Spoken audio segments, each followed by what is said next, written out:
सूर्य की 10 किरणों से प्रभावित सृष्टि की प्रकृति कहलाती है। भगवान आदित्य में 10 किरण आया कहाँ से और यह है क्या चीज, इस शक्ति सत्ता को जानना जरूरी है।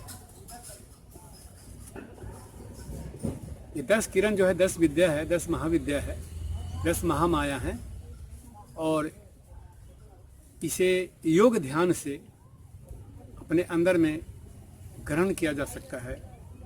जब इसकी पराकाष्ठा को पार करने की स्थिति में योगी जन आ जाते हैं तो उसे परमात्मा से लयबद्धता कहते हैं, जीवात्मा का परमात्मा से लयबद्धता कहते हैं।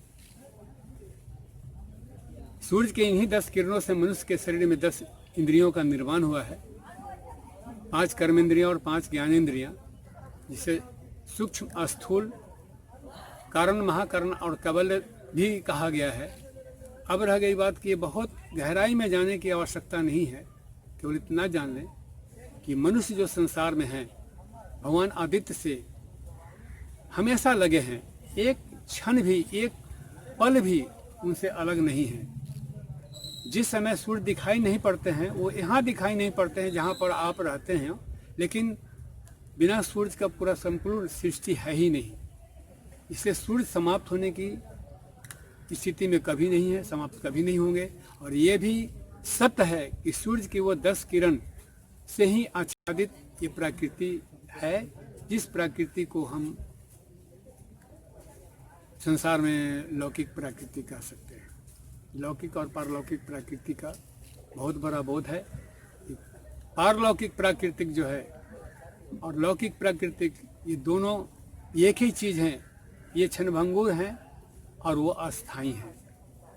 क्षणभंगुर इसलिए हैं कि थोड़े समय के लिए भोग जोनि में जा कर के मनुष्य को, या योग जोनि में जा कर के मनुष्य को जानने की प्रक्रिया से ये लयबद्ध कराती हैं।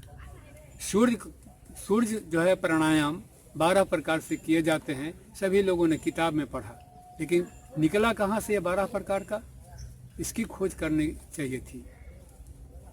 हम अगर 12 प्रकार से सूर्य प्राणायाम कहते हैं तो 13 प्रकार से भी कह सकते हैं, मन ग्रंथ 14 भी कह सकते हैं, लेकिन सूर्य 12 प्रकार से प्राणायाम करने की सत्ता और शक्ति जो है वो इसलिए बनाई गई कि हमारे अगर भारतीय पारंपरिक इतिहास में अगर शिव पुराण और विष्णु पुराण दोनों की चर्चाओं में देखेंगे तो स्पष्ट लिखा है कि 12 शिवलिंग की स्थापना क्यों की गई, 12 ही शिवलिंग क्यों की स्थापना, ज्योतिर्लिंग की स्थापना क्यों की गई, इसका बहुत बड़ा रहस्य है।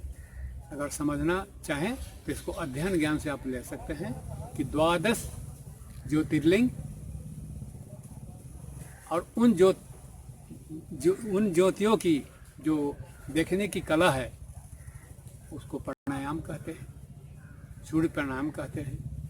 इस प्रकार से हम सूर्य प्राणायाम का वर्णन अगर करना चाहें तो स्वात्मिक वर्णन कर सकते हैं, अपने अंदर हृदय में, बाहर नहीं। बाहर में किसी भी ज्ञान की अनुभूति का वर्णन नहीं किया जा सकता, और वो पूरे एक जगह एकत्रित होकर के वो ब्रह्म बन जाते हैं, जो जिस ब्रह्म का कभी कोई चर्चा न किया, न कर रहा है, न करने वाला है। बस